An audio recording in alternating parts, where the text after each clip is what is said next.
Imagine you're 8 years old. You share the same room with your siblings. You come from a working class household where your dad works 2 jobs to get the family by, and your mum takes the odd cooking job to help out with repayments. You struggle to stay motivated at school, and you end up getting into trouble a lot. This sound familiar so far? Well, now I want you to imagine this. Imagine your family is in financial stress, and you even know as a child that your mum hasn't been eating the food she cooks, so you and your brothers and sisters' bellies are kept full. Imagine your father, who works 2 jobs, has been traumatized by a lost war that he succumbs to the desperate need of a bottle every night, and your relationship with him is almost non-existent. He would also physically abuse your mother occasionally, depending on how the alcohol consumed his system that night. Imagine you're in desperate need of food, that you go to your local McDonald's and ask for whatever scraps they have left from the night's orders. Imagine you join your local amateur football club and you develop a connection, a bond to the game you know you'll never find elsewhere. Imagine leaving your hometown as an 11-year-old to pursue a playing career at the time where only few people truly became successful. Imagine at age 14 you have to undergo heart surgery in order for your resting heart rate to be stable, and after returning to the training pitch, you have the audacity to say to your teammates that you will be the best in the world one day. They all chuckle and call you an idiot. Imagine you dedicate your whole life to the game, always finding ways to better yourself every day. You get to training first, you stay back an extra few hours and always leave last. You are told to abide by curfews, but you usually sneak out to get an extra session on the pitch or in the gym. You practice tricks and skills slowly all by yourself, and then try it in training games to gain confidence. When you see someone performing a new trick, you ask them how they did it, and then teach yourself until you're the best at it. Train, practice, gym, eat, train, practice, sleep, repeat. It takes you almost 10 years of sheer hard work, dedication, commitment, and then it all comes to light.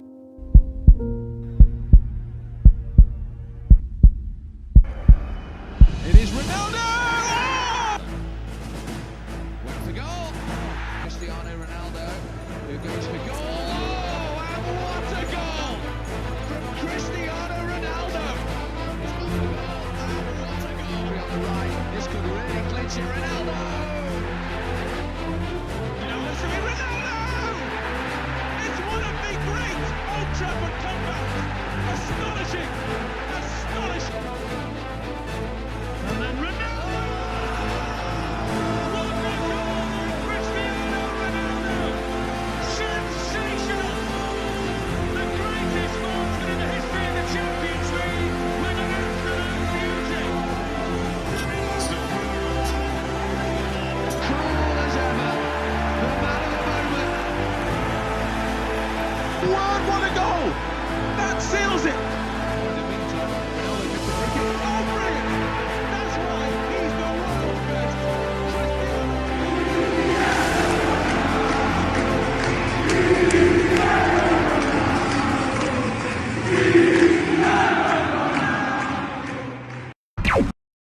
As humans, we want to be good at least one thing within our lives, whether it's playing football, the job associated with our career paths, or even if it's just a general hobby like going fishing, playing video games, or speaking multiple languages. But when we talk about mastering a skill, then it takes just being good at something to a whole new level. And to be a master of a skill, you need to develop something I like to call a champion mindset. To develop a champion mindset, you need to build effective systems that help you achieve success within the area that you are trying to be highly skilled at. I like to think of effective systems as processes which are interconnected and they all work together to accomplish a set goal. So for example, if you want to gain muscle mass, then you need to create effective systems that surround good healthy eating habits and good gym routines. However, for this video, we're actually going to talk about Cristiano Ronaldo's early life and some of the systems that he used in the lead up to when he became pro, and talk about how they're even relevant for him today. So I've broken down his systems into 4 parts, which are mindset, training, lifestyle, and passion. So the first Ronaldo system that I am going to talk about today is mindset. Now,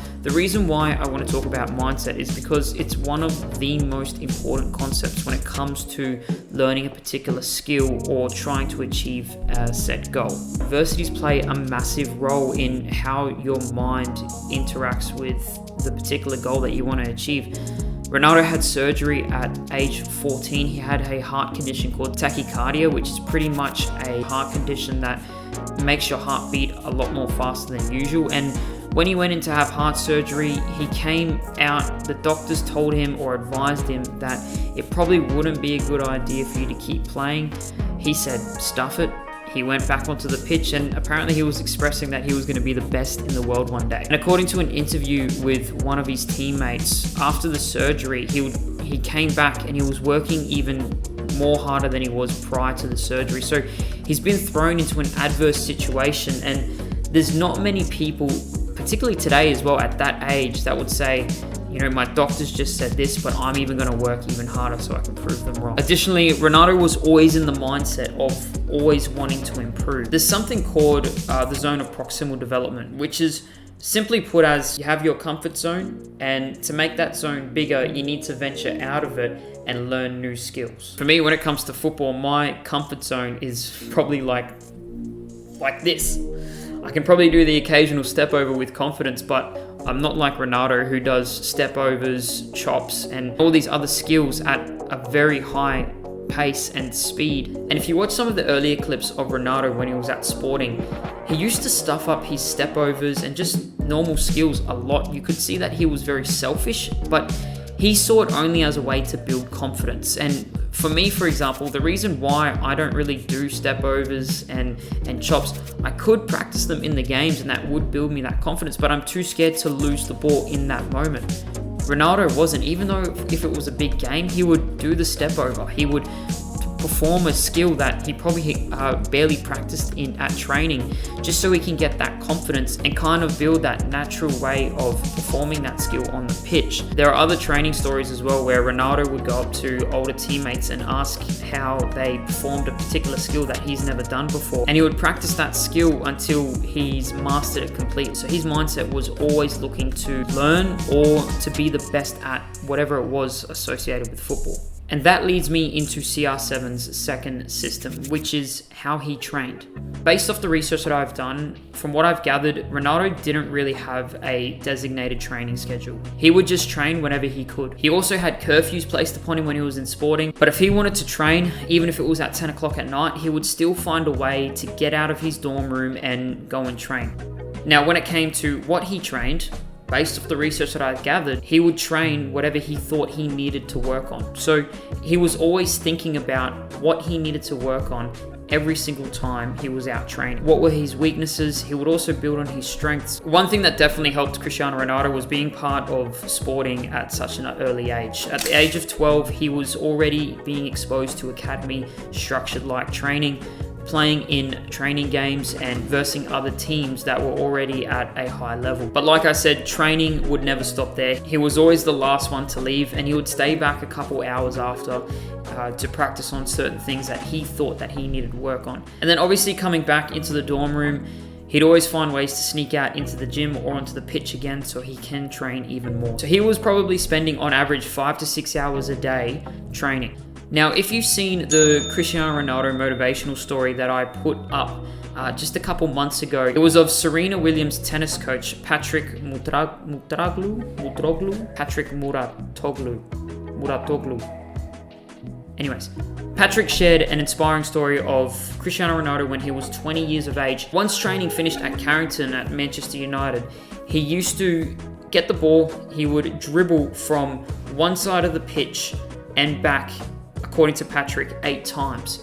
And he'd just do the simple work of getting the ball inside and out, doing step overs and so forth. So he was just working on his foundations. Now, one can only think that he was doing these foundational exercises at a high intensity. So he was always looking to improve even after a training session at Manchester United. There's another story where he used to go at the back of Carrington. He used to boot the ball into the forest, that's at the back of Carrington, and he used to run after it and then dribble it back in whilst trying to dodge the undergrowth and the roots and everything else that was in his path. So that was pretty much foundational ball mastery at a higher level. Now, the third thing I want to talk about is the lifestyle of Cristiano Ronaldo when he was younger. So his eating habits and routines.